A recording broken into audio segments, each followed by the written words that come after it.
Hello everyone, and welcome to the Missouri School Boards Association's Board Report for the month of March.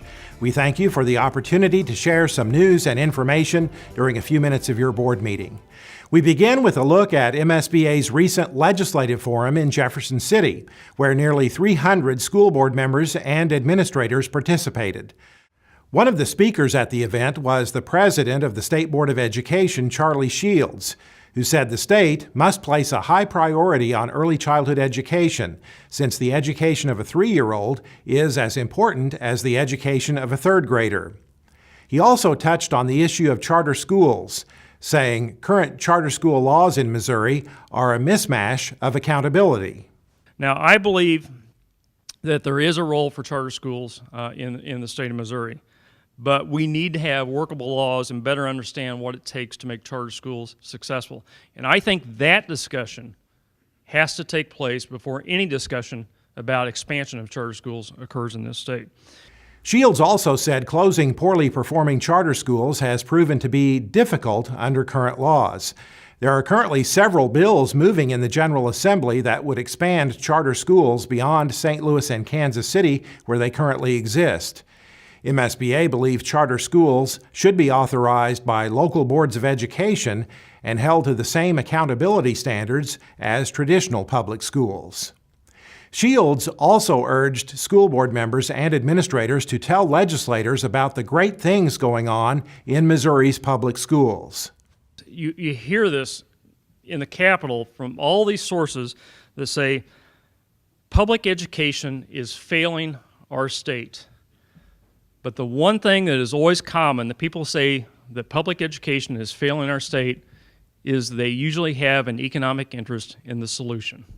Okay, so that's why the cry is public education is failing, because you have to create a crisis, you have to say something is failing before you can have a solution, and most people creating the solution have an economic interest in that solution. So your job is to spread the good word about public education. Another speaker at the Legislative Forum, Dr. Tim Hodges of the Gallup organization, said research shows creating a positive school culture and climate will not only help keep teachers from leaving the profession, but also will result in better student performance. He said better salaries and benefits are needed to attract people to teaching, but creating a positive school climate where teachers are engaged can keep teachers in the classroom. Less turnover, teacher shortage problems. Let's create an environment that causes people to want to stay rather than one that causes them to consider when they're going to leave. And how about engagement of our students, of our parents? Another big difference. If teachers are engaged, that rubs off on everybody in the school community and the broader community as well. Hodges added that research is clear that a positive school climate contributes to academic achievement and decreases the negative influence of poor socioeconomic background characteristics and other risk factors related to academic achievement. Following presentations on legislative issues, board members and administrators attending the Legislative Forum had the opportunity to visit with legislators from their home areas at the Capitol. Once again this year, a feature of the Legislative Forum was the Student Showcase. Students from more than a dozen school districts set up displays in the Capitol Rotunda to show off some of the innovative programs and projects in Missouri's public schools. The showcase included students from the Knob-Noster School District who designed a plastic switch cover now being used in the B-2 bombers based at Whiteman Air Force Base to prevent possible in-flight emergencies, as well as students from the Riverview Gardens School District who helped develop and open a school-based health clinic for students.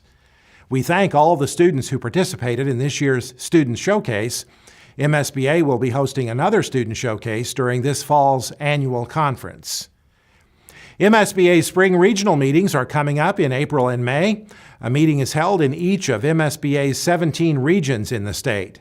It's a great opportunity to network with your colleagues from your area of the state and to share ideas. Topics for this year's spring regional meetings will vary by region. You can find out more about your regional meeting and register for the meeting by visiting the MSBA website.